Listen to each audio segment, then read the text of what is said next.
Hello, YouTube listeners. This is the Reluctant Messenger Unleashed. This is episode 2, and I'm your host, Donna Rebido. And I am Candice Sanderson.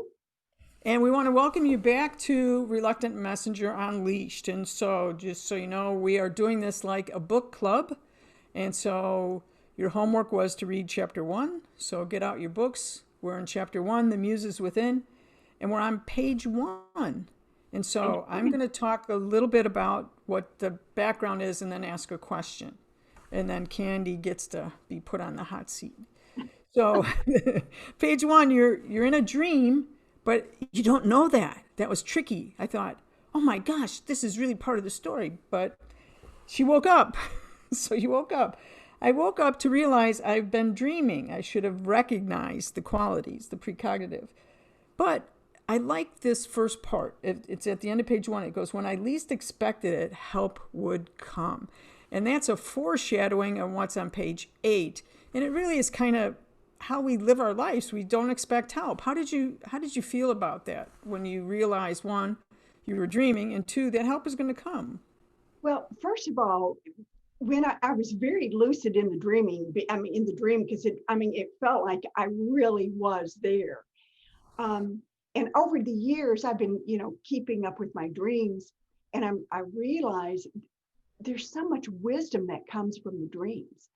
And here I was lost on this interstate trying to get back, and I couldn't do it. It's just like, I just cried. And then out of the blue, here comes help. And this was a real lesson for me, Donna, because I don't usually ask for help. If I need help, then I double down and do research or call or do whatever to try to solve it myself. But sometimes you need assistance. So 2 things I realized. One is maybe I need to ask for help now and then. But what I really realized, this was a precognitive dream. There would be a time that I would be in a position where I didn't know what to do. And I needed to not worry about it because help would arrive. And it did. And it's like you said, a lot of us don't like to ask for help. And it is a great lesson. And especially us psychologists, we're problem solvers. Right, So right. We're People come to us for help. So, we feel just like vulnerable, and it's like, I can't ask someone else for help. and you're going into the unknown. So it's not like we remember, and it's not like like we sometimes a lot of times we need help out there. Just so you know. So we're Yeah. going to go to page 2. And there's a lot of stuff to unpack here. This is like the dog is now unleashed, and we're going to be sniffing this big thing. So on page 2, what Candice is now going to talk about are the formats that messages come in. And a lot of times people think that when you're on the other side, it can be this, but it's not like this all the time. It's a video, and they're showing up, and you're having an audience with the creator of the universe, and he's going to tell you everything. He or she's going to tell you everything. So here we go on page 2. They came in different formats, and I'm going to go through the different formats, and I'd like you to talk about the different ones, but let me run through that. So I have them down as 1, dictation, which is very unusual. 2, downloads. 3, still or moving pictures, so there is that. You do get to, number 4, you get to participate in some events. 5, knowing. And 6, preview of coming attractions. So I want to talk first about what you might have learned through the dictation, which cracked me up because you are so educated and you're such a good writer that they're now dictating to you and doing your grammar. What did you think there? Well, first of all, that was the first message that I got. It was in this dictation format. And I really didn't know what to think about it other than it's like, I don't know what this is. I mean, I knew it wasn't from me, but it was so specific. But, you know, it's interesting. When I was in college, of course, as a psychologist, I majored in psychology. But Donna, I had a double major. And what was my other major? English. English.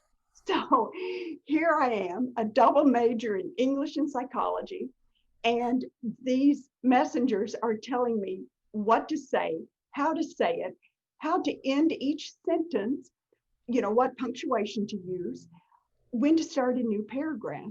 And something else that's kind of funny is, or I think it's funny, you can be the judge, but when I first sent the book to the editors for them to do their edits, I told them, I said, leave the messages alone. They are sacred. I'm not changing them whatsoever. And the lady wrote me back after she was through, well, really, while she was doing the editing. And she said, I have to read them because that's part of the editing process. And then as she went on and on, we got to know each other a little bit better. And she said very diplomatically that although she wasn't going to change anything, that what was in the messages, she didn't require any of her assistance as an editor. The only thing that required it was mine. So what a blow. But I mean, blow to the ego. Here I am with, majoring in English and thinking my grammar is perfect. But it was so interesting to get information through this dictation. Yeah. It was actually perfect because I just had to step out of the way and allow it to come. Um, when there would be something I didn't understand and I would get the dictation wrong, they would correct me. They would say, strike that, and then they would give me the correct wording. So, I'd laugh. It's like the ultimate in a spell check, a spiritual spell check. No matter what you say, if it's wrong, then they tell you what else to say. It was absolutely great, but But humbling, humbling. very, very humbling. But I most of these messages I would get by recording into my phone. Now, every once in a while, because I would do this on my morning commutes, every once in a while I would push the wrong button and I would accidentally, or so I would think, delete the recording. So as soon as I would get to my destination, usually work, I would sit down and just type up as quickly as I could, so I wouldn't forget what the message was. This happened a couple times. And when I would come home each evening, because I was very organized and I would just, transcribe all my notes, I would find it. It's like, oh my goodness, it really did record. And then I would compare my memory, which I'm not known to have the best memory. So my memory of the events with what really happened. And Donna, they were like 99% the same. I may have made an and for the, here and there, but it was exactly the same. But that really spoke to the strength of the connection with the messengers. They wanted me to hear it in a specific way, and I did. But anyway, dictation was great because I didn't have to do anything other than let it flow. Be a reporter. The closest thing I can think of is to let some people know is that there is a series of books.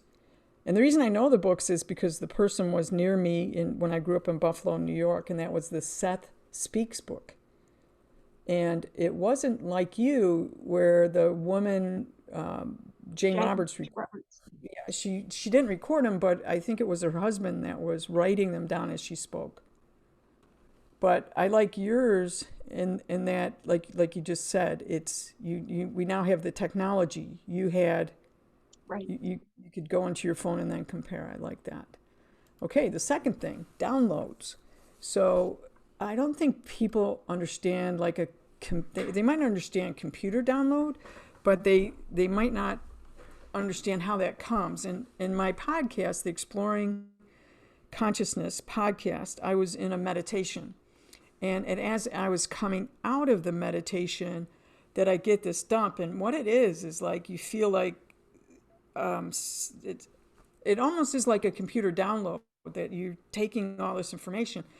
And as it's forming in my head, I'm writing it out. And I don't even know what I'm doing as I'm writing because it's like you're just writing. And I looked down and I realized, you want me to do a podcast? Seriously?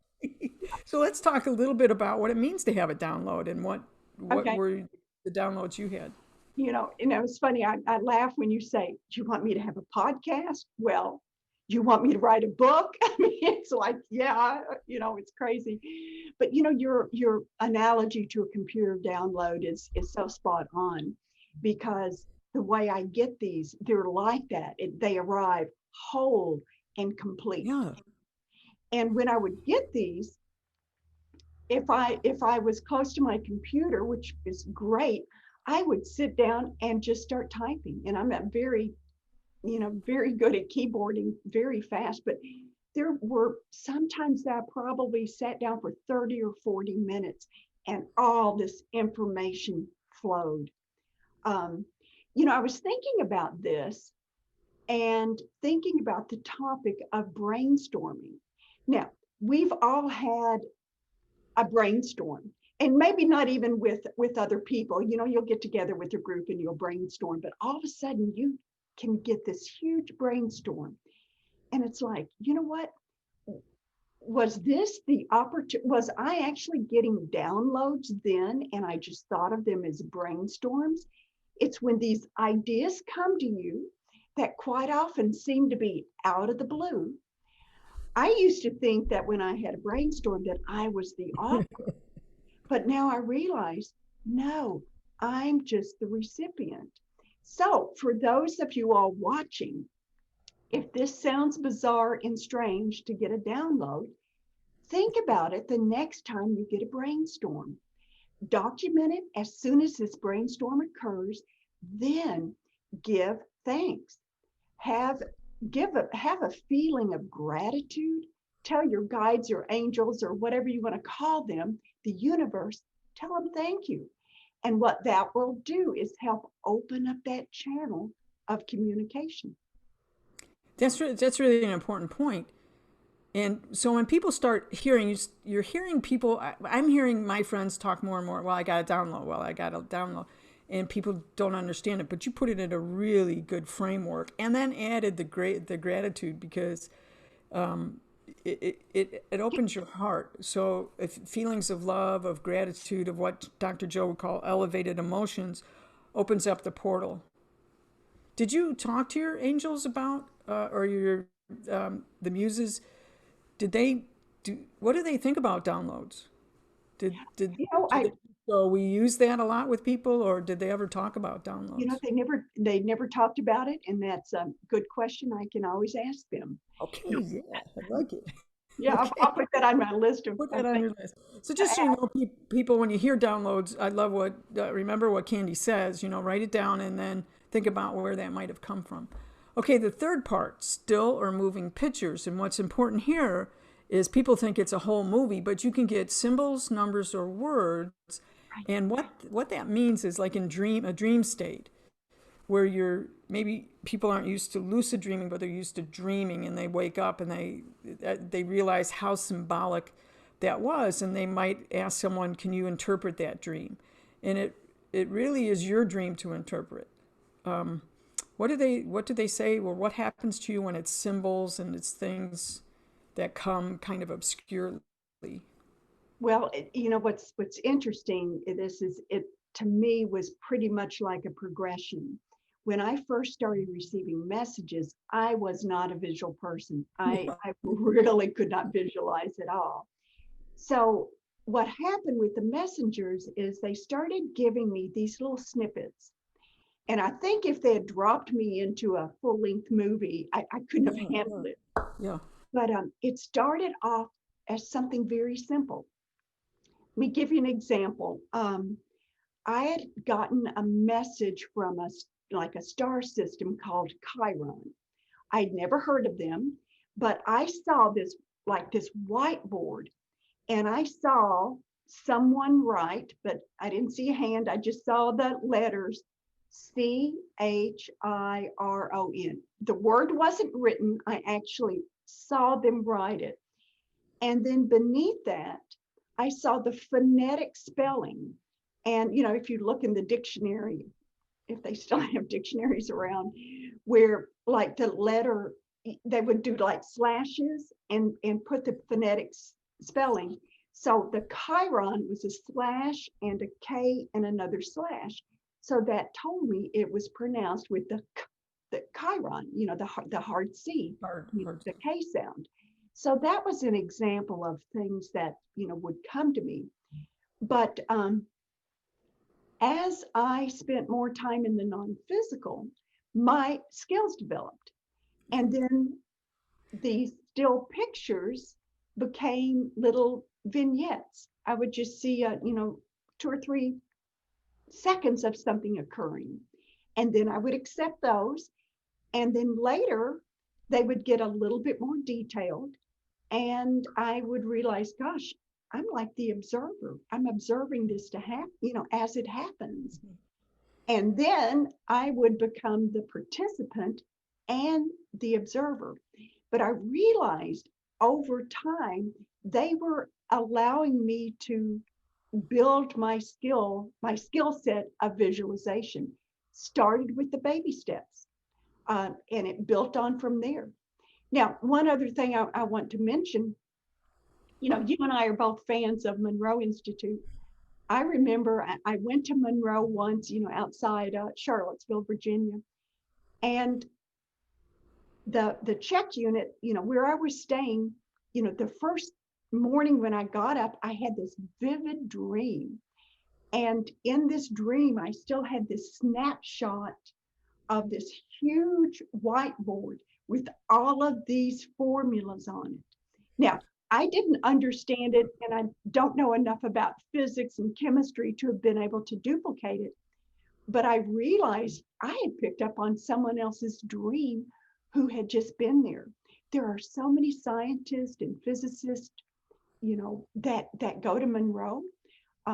So if you don't get the movies, if you just get a snapshot now and then, just know that's important. And once again, embrace it and be thankful for it. And it's important to do your dream journal Yes, because if you can, and again, that's a skill that you build. A lot of times people say, "Well, I don't dream." Well, you do dream. you do.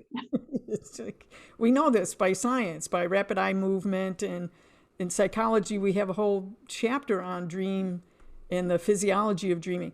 But the point of it is that if you can start skill building, like get your journal, and before you go to bed, have an intention. I will remember my journal. Other times, people will set their alarm when they, on their smart watches, they can figure out when they are going into a rapid eye movement, maybe about 2 o'clock, 3 o'clock. Set the alarm 3 o'clock, because when you're awakened rapidly, you tend to remember the dream. Now, you might not want to, a lot of people go, I'm not going to wake myself up at 3 o'clock to write down my dream. Well, I guess you're not a psychologist. You're just a regular person.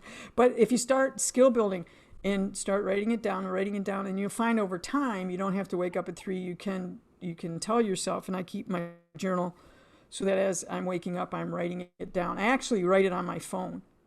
Right. So, and then when I go to my dream journal, I'll then unpack it and start saying, well, what could that symbolize?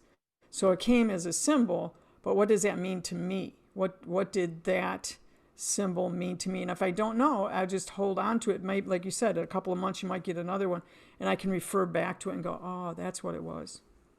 Now, I keep a dream journal, and it's like 250,000 words long. Okay, it's long, Yeah. but with that kind of volume, it may not make sense what I'm getting ready to say, but I'm kind of lazy when it comes to my dream journal. I don't even try to interpret. I just Yeah. write it down, Yeah. Yeah. And another thing that's a good suggestion, Donna, but I'm not too sure how many people, really want to get up at 2 a.m.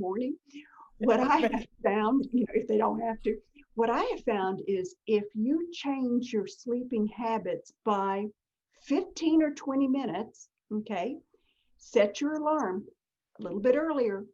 Then when you wake up, you might find that you're right in the middle of one of those dreams. And, jot something down. And I too use my cell phone. I have it already open to my notepad, and I just dictate it. If you get 2 or 3 words in there, That's all you need. Yeah. right, you've held on to that energy. So not only are you building a skill set, as you mentioned, but let's think about how you're building a skill set. What you've done is you are connecting to that energy of dreaming. You are connecting to the non-physical world during your dreams. You don't judge what happens in your dreams. You know, you can walk through windows and doors without opening them. And you don't think anything of that during your dream because your ego and your judgment is pushed aside. So you're free to really explore. But every time you make those explorations, you are building a little pathway in order for you to get back there again. So not only are you developing the skill set, but the reason you're getting the skill set is you're building that energy pathway. And that's important. And it goes to the next step of lucid dreaming. You want to talk a little bit about lucid dreaming, what it is, and how you can use that. You know, what is lucid dreaming? It's being lucid, being aware that when you're in your dreams. Now, as a clinical psychologist, years ago when I was working with real people instead of the people I work with now who are in the non-physical. I mean, I can remember years ago working with a very young kid. He was like 8 or 9 years old, and he had night terrors. He was absolutely just, Oh, so frightened. And I told him, and at the time I didn't know this stuff, it was just intuitively. I just said, you know what? I wanted to empower him. I said, go into that dream. And when that monster comes to you, just say, no, I'm not having it. And I said, change him to a puppy dog or to a clown, which, or whatever is not going to be scary to you. Turn him into a bubble and let him just blow away. But I was trying to give him the skills in order to take control over his own life. What I didn't realize at the time was I was instructing him to become lucid in his dreams. And it worked. He was able, because kids are not as closed as we are as adults, he was able, just with the intention of, I'm going to wake up during my dream and I'm going to change it. He was able to do that.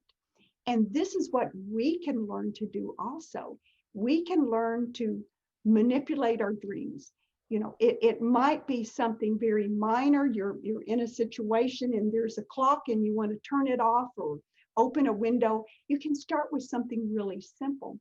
But these are good ways to start practicing using your energy body in the non-physical realms. It's fun. did your guides say anything to you about did in your step process? Did you in the moving pictures? Did they give you a lot of message while you were lucid dreaming, or what was this? What were they doing with your lucid dreams, or how was that being used? You know, most of the dreams that I would have, after a while, I mean, I realized that the dreams coming to me, especially once I opened up, were so much more significant than I ever thought they were. As I mentioned a while ago, I didn't interpret, I just wrote them down. But what the messengers began telling me, and we get into this more in the chapter on dreaming, is the messengers would go back and tell me to review a dream that I had sometimes 10 and 20 years before. And because I kept a journal, I was able to do that.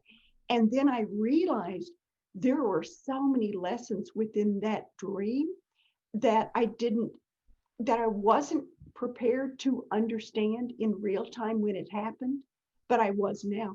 Or I had a different interpretation. But the dreams and the messages can just dovetail perfectly together. Now, if I had not developed my skill set of visualization, I think the messengers would have come to me more in my dreams, in my lucid dreaming. Got it. Yeah. And it kind of goes into the next thing that you said is participation, because I think it's really important. Okay, people are going to start this skill. They're going to, try the dream journal. They're going to they're not going to analyze. They're just going to let it go. And they're getting better and better. then you began participating, and you're now able to. You talked about this in the first episode. I really want to hear more about how you're able to go backwards, fast forward, stop, rewind, and unpack things. How did you learn that skill, or how did that? I know that it became important. How many ways did that become important for you? It was it was so significant, but I fell into this accidentally. Okay. I've already said I started off with just a word or two, and then they became more and more detailed. Well, I am obviously an organized person. There might be other words to describe me, but someone who has 250,000 words in a Word document, on their dreams. Well, I always documented all of the messages. Every day I'd go home and I would transcribe them. And I started noticing something. I would go back, Donna, and look at messages I had had months before. Yeah. And I would realize that there was a visual component that came up that went with it, Yeah. but I didn't recognize it at the time. In real time, I didn't know it. There was one message about awareness, about the energy of awareness. And they talked about there were offshoots of energy, with awareness, connecting with you. When they told me this message, very quickly in my mind's eye, so quickly, I barely noticed it. I got this image of a plasma ball. That's one of those things you can get from a novelty shop or from a science shop, and it's a glass ball. You put your hand on it, and you have all this, you Yeah. know, Yeah. The looks like lightning that comes. Well, I realized that when I would revisit the message, that image came to me again. And I almost didn't even realize it had been there to begin with, but I started realizing the messages came with this visual component, but I wasn't ready to see it yet. I was documenting everything that came, but not what I was seeing. Then I realized, oh my goodness, there's this whole nother channel of information coming into me that I, I want to say blind, you know, I just wasn't aware of it. And it's yeah. interesting that it pretty much came when they were talking about the energy of awareness. But I started to realize that I needed to start documenting more than just the words. Um, then I learned as I went back, and let's just stick with that example of the plasma ball. I could go back and like right now, I can even see a plasma ball in my mind's eye, and I can stop it. I can freeze frame this little movie. And, there's one of those lightning strikes right there in my hand. You know, I realized I could actually stop it. And what happened before, I could back up and see what happened before. It reminds me a lot of and I did not do hypnosis Yeah. during my clinical practices, but it reminds me of hypnosis, where you've got someone relaxed, you send them back to a memory or an event, and then you have them in that event and you ask, look around, what do you see? What happened just before? It's the same sort of thing. It sounds mysterious and mystical, but it really isn't. This is all energy, and we can go back and use that energy. So, going back to a vision that you have, you can delve into it. You can um, appreciate it more by using your physical senses. Like, where am I? What is this? What do I smell? Oh, I see trees. The wind is blowing in my hair. I hear a bee flying by. But you can actually step into that whole new universe of your visions and then learn from it. So it sounds kind of Hmm. difficult, but it really isn't. Once you get into the energy once you start viewing the world through the lens of energy, it opens up a whole new world of possibilities. And that's why I wanted to do this as a YouTube, because we couldn't do this as a podcast. And I want to say two things about what you just said. If you're a Monroe Institute fan and you learn about Tom Campbell, he was Bob Monroe's first student, and now he's a physicist, and he's written my big theory of everything. If you go to one of his workshops, one of the skills that he's going to teach you is this skill.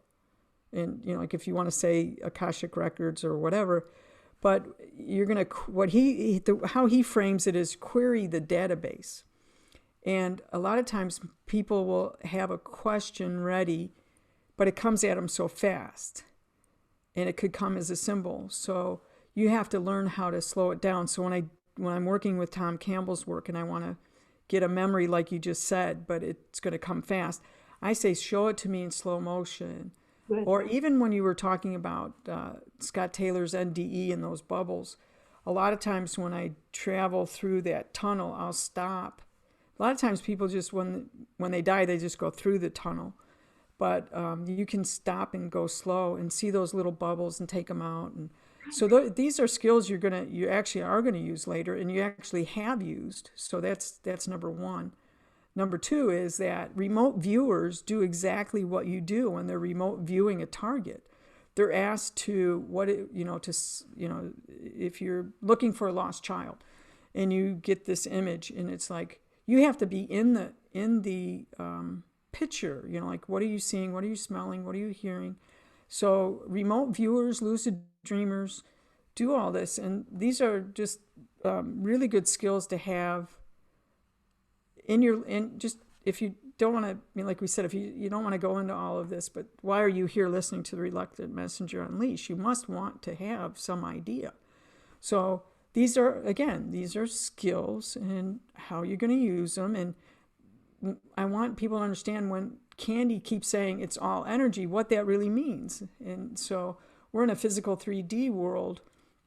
But if you're a scientist and you have an electron microscope and you start looking at us and you go into quantum physics, it's vibration, energy. So this is just who we are, and we're now giving you skills to build around that. So I want you to start practicing. Your homework would be to get a memory, participate in that. The next thing is what people sometimes say to me is that I'm in meditation and I don't get downloads, I don't get anything, I'm just nothing, and I'm really frustrated by this. And I said, well, I don't see things, but I have a knowing. And so over the last year, I realized I'm like you, Candy. I'll get the knowing first. I'll get the sense of. And it's like, when people might relate to it in this way, when you're in a room and you can sense someone coming around the corner. A lot of times people have had that feeling. You've had that feeling like you're paying attention to this, but you over your shoulder you go, oh, someone's coming in the room. That knowing. And so that's another way that you said you can get messages. And what I realized is that most of mine is knowing, but it's followed by a little video that I didn't really, like you, a snippet that I didn't realize I was getting until talking to Candy. So can you talk a little bit about how you know? How do you? Yeah. And it's going to sound like you in your head. So how do you know the difference? Oh, and you have to use the word know to ask how you know. Yes. But No. knowing something seems so elusive. Okay. It's like, I know it. Oh, well, I just made that up. But knowing is probably the most powerful way to get knowledge. But it's the most elusive because you don't have any clues. There's no cue. Like, you already know, when I get cold chills, it's like, oh, something's going on. I don't get cold chills, so there's no warning that anything's incoming. There's not a pretty picture in your head, or you don't hear something. It's all of a sudden, boom, you know it. And so because there's no cues, it's so easy to just discount. Oh, I'm making it up. It's just your imagination. Now, I have a better understanding of knowings, okay? Much better than when I wrote this book back in 2018. knowing to me comes in swift and specific. Okay, but it's different than a download, but it's kind of like that too. It's no warning, it's fast, and it's there. Like, for example, a person's name. Okay. Um, and sticking with the theme of the reluctant messenger unleashed, if we step back to the forward, there's a forward there by IC intensive care unit physician and friend Lauren Belge, and she tells this story. Well, the story actually takes place at Monroe Institute, and we are doing retrievals at a program called Lifeline. Out of the blue, I get a man's first name, last name, city and state where he lives, and then I got the word, another word that turns out to be his place of business. So this was a knowing that came in. I have no idea. I had no idea how that happened, but I was able to to look up the documentation, and it was accurate. So that's one thing that's important. If you can start validating these things that come to you, you'll realize there's a lot of truth to them. But over the years, I've learned to view the world through the lens of energy. This is what I see now with knowing. It is very strong, very specific, and it has I don't know, a tighter, a denser, a heavier vibration or frequency. And it reminds me of a current in a river. A current is now I grew up in Western Kentucky, right on the banks of the Ohio River, close to where the Mississippi run. I know about rivers, but rivers have a very deep current that will guide them where they need to go. But on the surface, you can't see that. Usually you can't see it. So this knowing comes to us like within the deep channels of a river of the non-physical. It's hidden below the surface, but when the time is right, it like rises up out of this bed of the river, and it just sprays us with this knowledge. And that's when it becomes like whitewater rapids. It surprises us with this being so specific and so strong. But if the only thing people take away from this is don't discount what your heart tells you, what your gut tells you. If you just know something, there's a reason why you know it. That is information coming into you that you need to pay attention to. So don't discount it. Don't say you're making it up. Just allow it to occur, and then, go with the flow. And there's another S word that is part of that for me, and that's stillness. Yes. So when I'm getting, I find that when I'm getting a knowing, I didn't even realize it till this moment, Candy, that how still I get. And it's almost like how you get still around a mystical event, is that I'm telling you, it's like you get such a stillness. And then I feel it, I think the information comes in my chest and then my head. That's really interesting. Okay, now, I'm laughing because as you're saying that, you're just Yeah. now getting it. I've got these cold chills everywhere that are saying, ding, ding, ding, you're right. But you know what, Donna? That's a perfect example of what we just talked about, being able to freeze frame Yeah. and experience. And then you realize you stretched it out and you realize, oh, I get still first. It comes from my heart. Yeah. But this is something that we can all do. Yeah. And you're right, stillness is part of it. Mm. And it's also part of that analogy that they gave me about it being in a river. It may look still and quiet on top, but there's a whole lot going on underneath. Wow. Yeah, and it happens a lot with my patients. So I've got my acupuncture clinic on, jacket on, and so it happens a lot with my patients. And again, I didn't realize when, we've done all the talking and everything, and they're on the table, and I'm going to do something. I never realized I got still, and then boom, And it was like, and I started saying stuff. And they're like, I didn't tell you that. And I go, oh, is it not in our notes? Oh, I'm pretty sure did that happen to you? Because this is what's happening. Yeah, so they think it's all magic anyway. But the point of it is that I'm learning. So yeah, that was a powerful thing about knowing.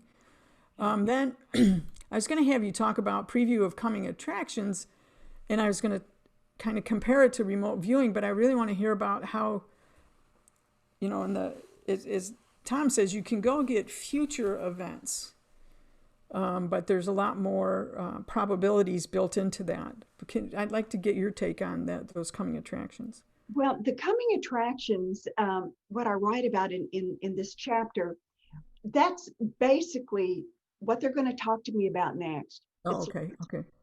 like Okay. I know if I'm in the shower and I get a snippet of somebody, it's like, okay, then they're gonna, I know they do. They would come to me in the shower and I would say, hold on, not now. Really? Really, they did not get the personal space. But when I would say, wait, they would. But then, like I might have have this snippet of somebody in my brain. And then when I would get in the car and turn on the engine, it's like, okay, there they are. But it's like all of this energy is swirling around me and they're waiting for the opportunity to come through. Now, that's one thing that's good about ritual. Every day I'd get in the car, turn on that engine, fasten my seatbelt, and hit record, and the information would just flow.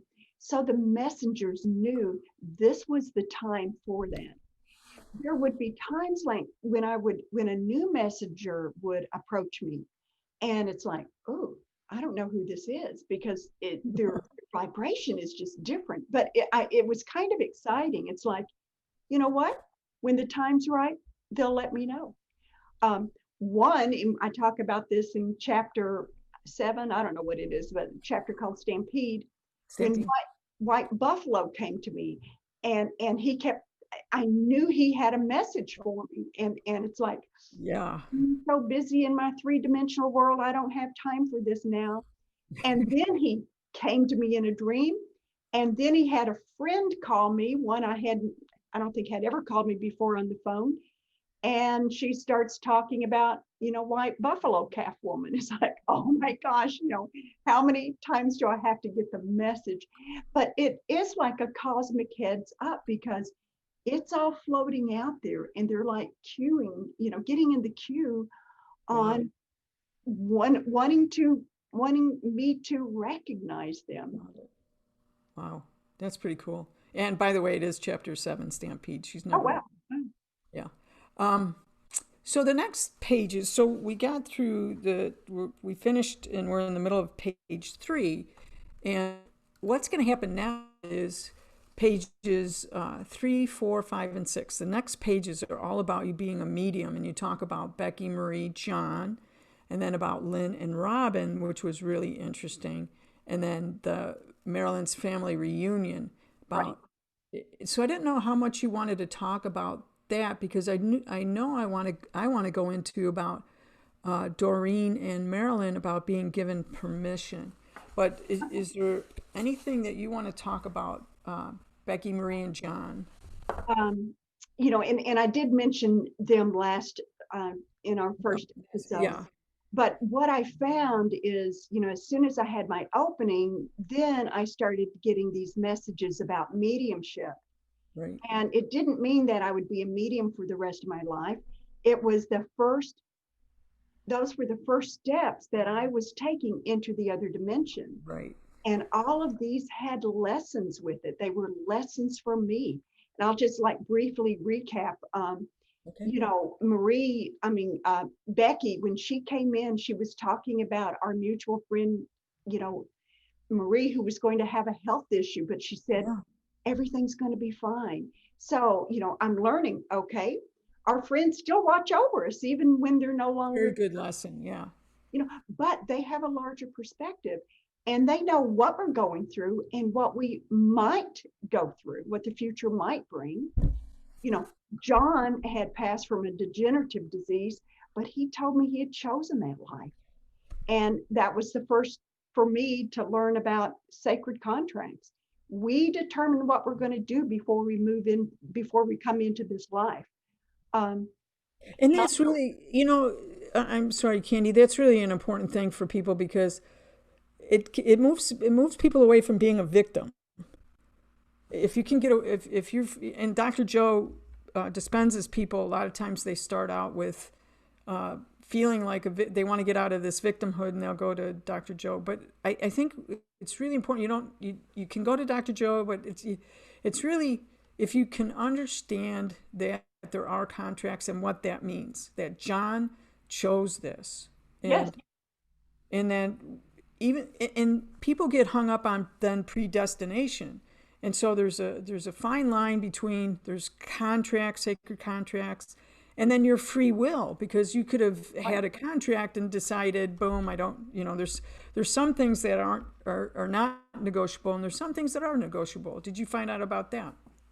right. Well, no, I didn't necessarily find out about that Okay.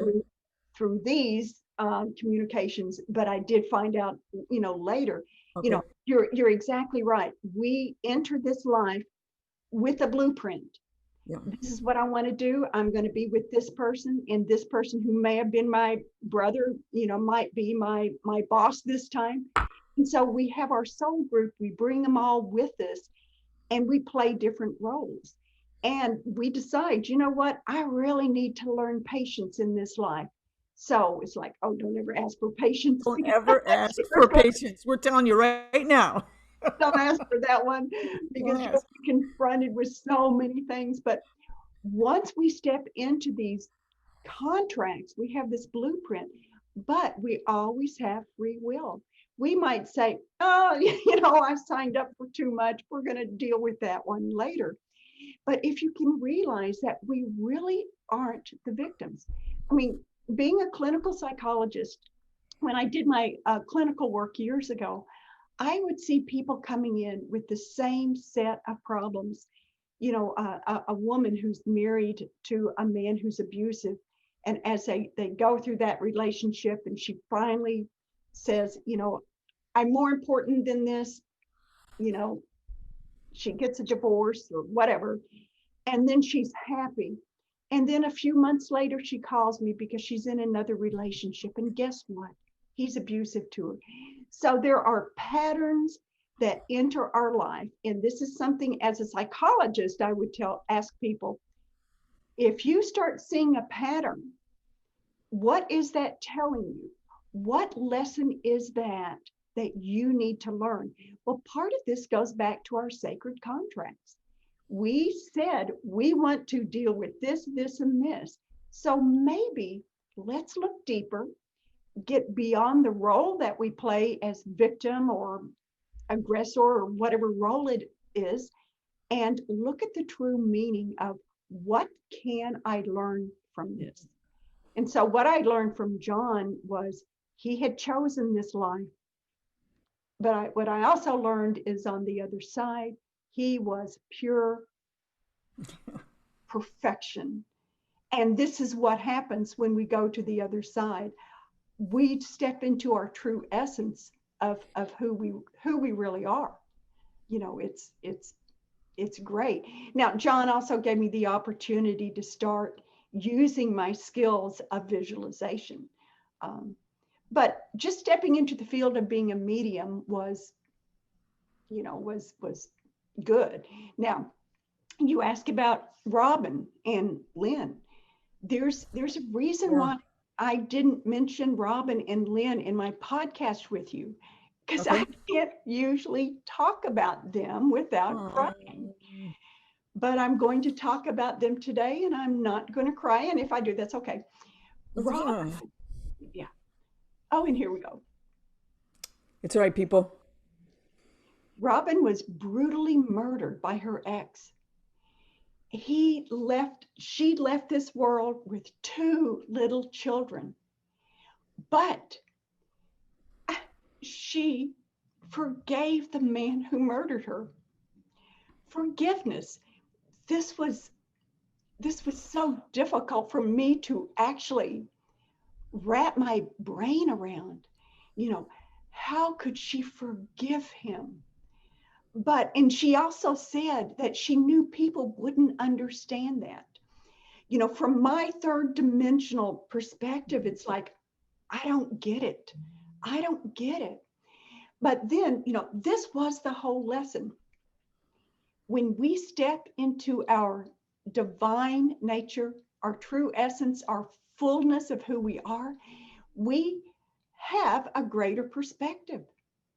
Robin said she was willing to, quote, release this negativity. Now, as I look back on that, I realize, oh my gosh, she's even talking about energy.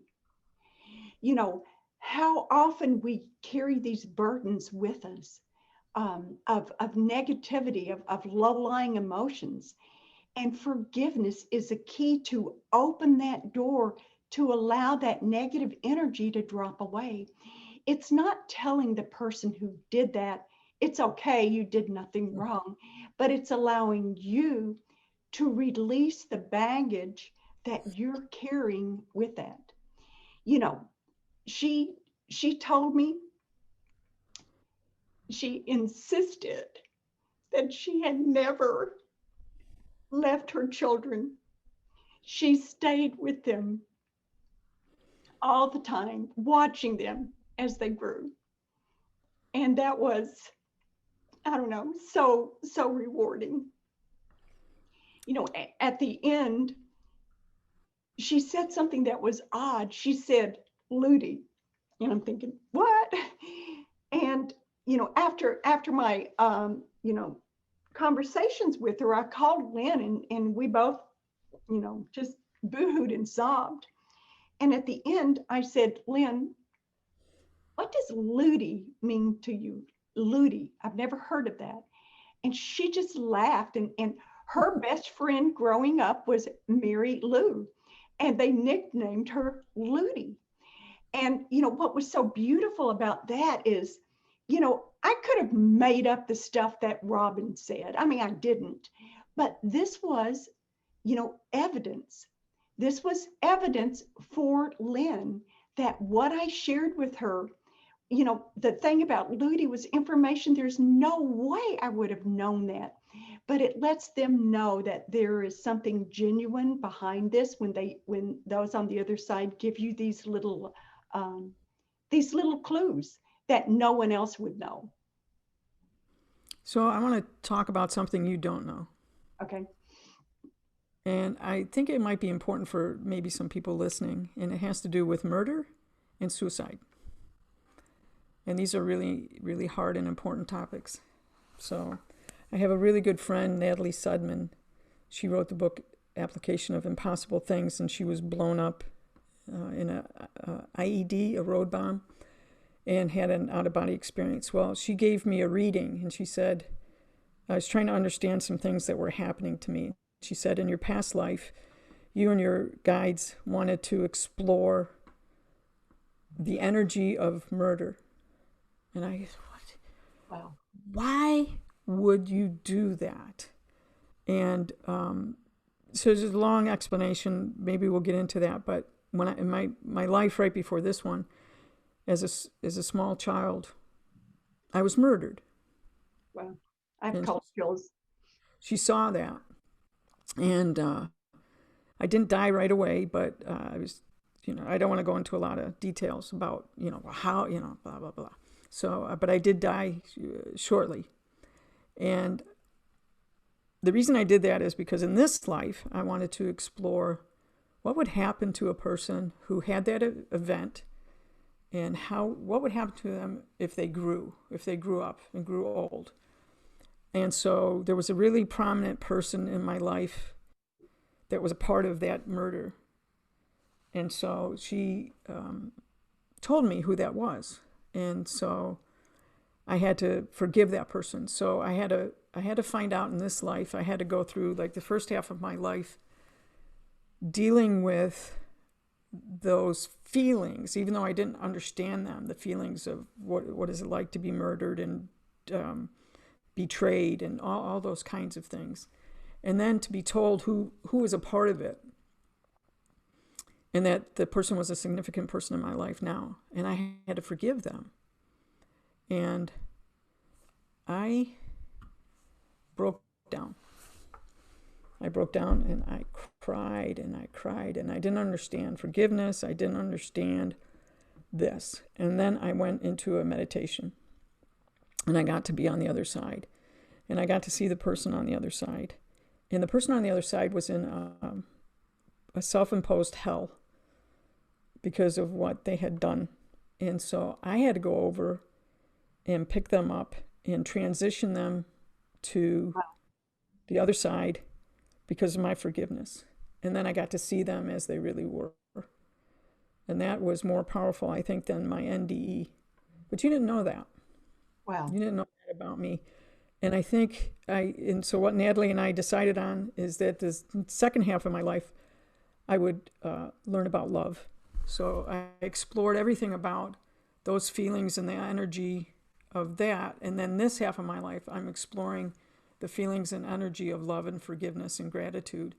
And so if anybody's really listening and you think that this is some sort of game or this is some kind of wild tales, these are real things.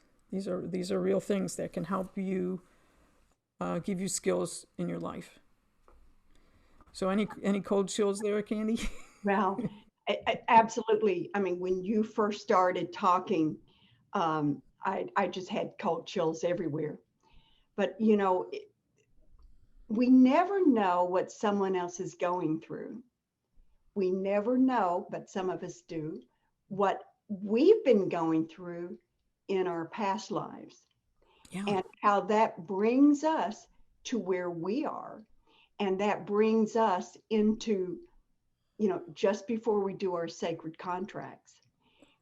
We mentioned this on your podcast. I didn't believe in reincarnation. I certainly do now, and it makes sense. But as we reincarnate life after life, we are learning the lessons. And as we bring those lessons along with us, that helps define who we are and what we need to learn next.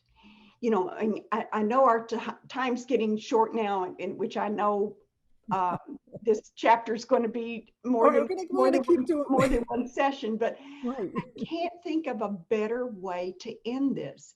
Mm-hmm. Life seems to be so complicated at times. And we're going to talk about Marilyn's family this next time. And their relationship was just all so complex, but it really wasn't. It was simple for them on the other side. We step into things that we think are complex, but when we are granted the larger perspective, just as you were able to see what happened to you in your previous life. You were able to see, and I've got cold chills now, that person, how they manifest in your life today.